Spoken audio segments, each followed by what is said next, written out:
Students, we have thoroughly explained chapter number 4 paragraph by paragraph with its related grammatical concepts like abstract noun and preposition of time.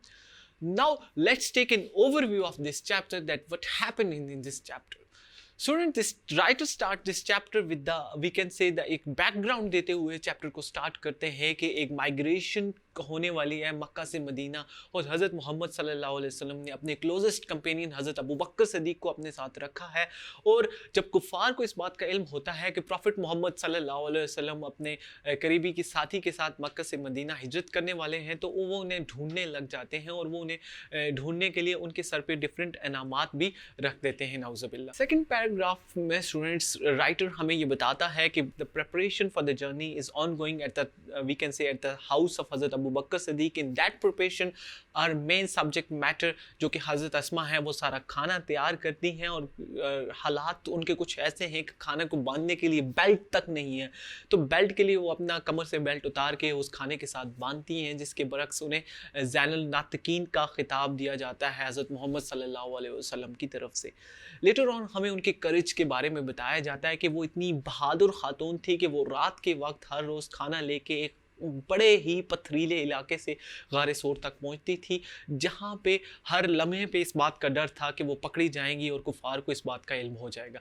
लेकिन हज़रत अस्मा ने ये काम बखूबी सरम जान दिया कि वो उन्होंने एक स्लाइट सी मिस्टेक भी नहीं की, क्योंकि उन्हें पता था कि उनकी एक छोटी से छोटी मिस्टेक भी हज़रत मोहम्मद सल्लल्लाहु अलैहि वसल्लम और उनके वालिद साहब हज़रत अबू बकर सिद्दीक़ को एक बहुत बड़ी मुश्किल में डाल सकती है। इसके बाद राइटर हमें उनकी डिसीजन पार के बारे में बताता है कि जब हज़रत अबू बकर सिद्दीक़ के वालिद साहब, जो कि अब बूढ़े हो चुके हैं और ब्लाइंड भी हो चुके हैं, वो ये सोचते हैं कि हज़रत अबू बकर सिद्दीक़ घर से सारा माल और दौलत लेके चलेंगे और हज़रत अस्मा और बच्चों को बेसरो मददगार छोड़ दिया है। लेकिन हज़रत अस्मा उस वक्त एक डिसीजन लेती हैं, वो एकदम घर के किनारे पे जाती हैं और एक थैली लेती हैं कपड़े की, वहाँ पे उसमें छोटे छोटे से कंकड़ डालती हैं और कंकड़ डाल के उन्हें उस जगह पे रख देती हैं जहाँ पे हज़रत अबू बकर सिद्दीक़ अपना माल और दौलत रखते थे।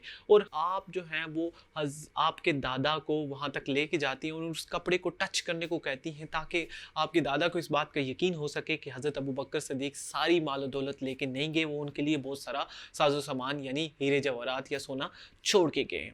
सो ये स्टूडेंट्स, ये वाक़या, इस वाक़े से हमें राइटर ये बताना चाहता है कि हज़रत अस्मा एक निहायत ही डिसाइसिव खातून थी और वो एट द स्पॉट डिसीजन लेने की आदी थी।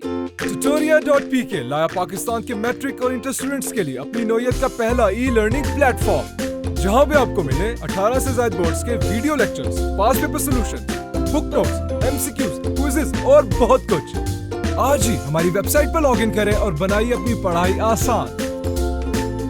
इसके बाद सेकंड लास्ट पैराग्राफ में राइटर हमें अपने सब्जेक्ट मैटर यानी कि हज़रत अस्मा से इंट्रोड्यूस करवाता है कि she was the brave daughter of Hazrat Abu Bakr Siddiq as well as the mother of Hazrat Abdullah bin Zubair and as the wife of Hazrat Zubair.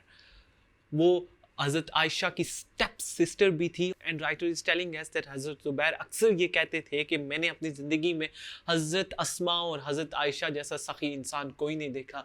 जब उन्हें विरसे में एक बाग मिला तो उन्होंने फ़ौरन उस बाग को बेचकर जो भी आमदनी थी वो गरीबों और मस्कीनों में तकसीम कर दी। लास्ट में writer is telling us that हज़रत अस्मा की जो ज़िंदगी है वो हमारे लिए एक आइकन है। उनकी करेज, ब्रेवनेस, डिटर्मिनेशन, ये हमेशा तक सारी ज़िंदगी तक इंसानियत में याद रखी जाएगी और इस दुनिया की तमाम तर औरतों के लिए आप एक मिसाल हैं। इसके बाद we have also discuss the abstract nouns. Abstract noun एक ऐसा नाउन है जो किसी भी क्वालिटी को, फीलिंग्स का नाम है या किसी भी स्टेट का नाम है, यानी कि उस ऐसी क्वालिटी, फीलिंग्स या स्टेट जिसकी कोई फिजिकल या कॉन्क्रीट एग्जिस्टेंस नहीं है, हम उसको एब्स्ट्रैक्ट नाउन कहते हैं। For example wisdom, curiosity, kindness, क्या ये सारी चीज़ें फिजिकली एग्जिस्ट करती हैं? क्या आपने इनको फिजिकली देखा हुआ है या टच किया हुआ है? नहीं, बिल्कुल नहीं। ये सिर्फ एक स्टेट्स हैं या فیلنگس ہیں. تو ایسے ناؤنس جو اسٹیٹس یا فیلنگس کو وداؤٹ کسی کنکریٹ یا فزیکل ایگزسٹنس کے ریپرزینٹ کرتے ہیں انہیں ہم ایبسٹریکٹ ناؤن کہتے ہیں. Later on we have discussed the preposition of time. Preposition of time یعنی کہ ایک سینٹینس میں ہمیں ٹائم کو جب ہم ریفر کرتے ہیں تو کون کون سی پریپوزیشن یوز کرتے ہیں, جس میں ہم نے ان کا یوز دیکھا, ایٹ کا یوز دیکھا اور آن کا یوز دیکھا. So this was all in this chapter. یہ چھوٹی سی سمری تھی, ایک اوور ویو تھا اس چیپٹر کا. I hope you understand. My name is Sardar Hamza. I am your English instructor from tutoria.pk. See you in the next video.